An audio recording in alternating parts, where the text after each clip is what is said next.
as of today. I'm sure I speak for many disgusted and disgruntled readers when I say, why can't you just shut up and go away?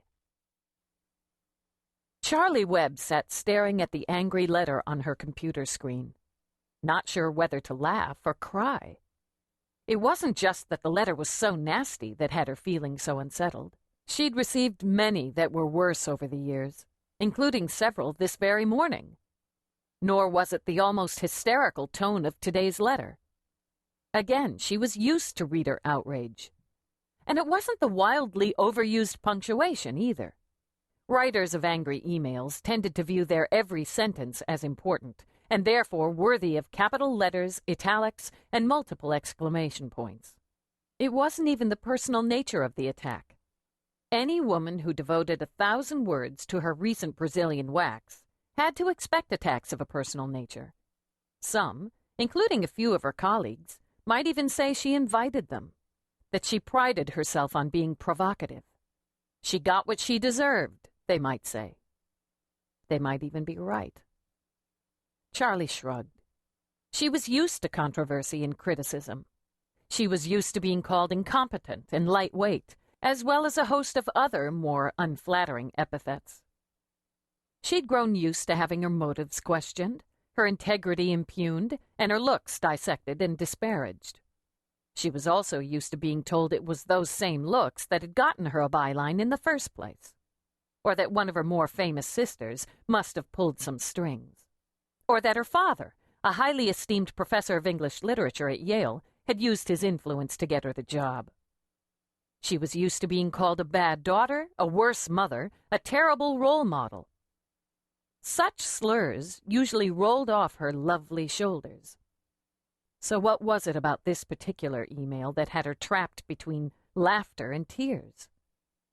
What about it made her feel so damn vulnerable? Maybe she was still smarting from the fallout from last week's column.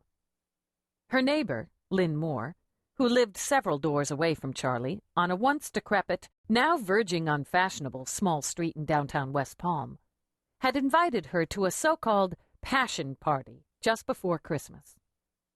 It turned out to be a variation of the old neighborhood Tupperware party, except that instead of a variety of heavy-duty plastic containers on display, there were vibrators and dildos.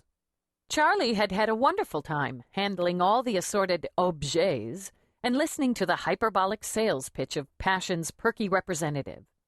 And this seemingly innocuous string of beads, well, ladies, let me tell you, it's nothing short of miraculous. Talk about multiple orgasms. This is truly the Christmas gift that keeps on giving all year round. Then performed a neat evisceration of the evening in her column the following month. How could you do this? Lynn had confronted Charley in person the day the column ran.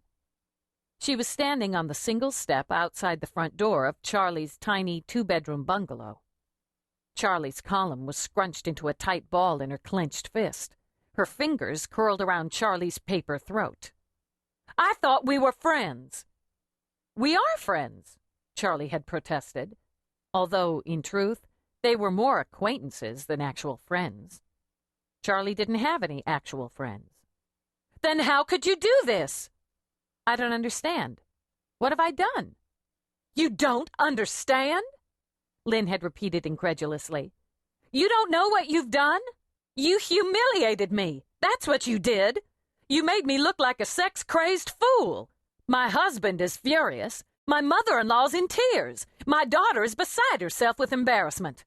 The phone's been ringing off the hook all morning. But I didn't say it was you. You didn't have to.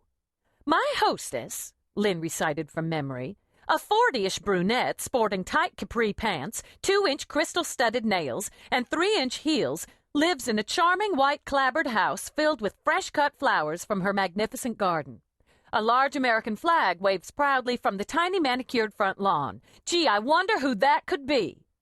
It could be anybody. I think you're being overly sensitive.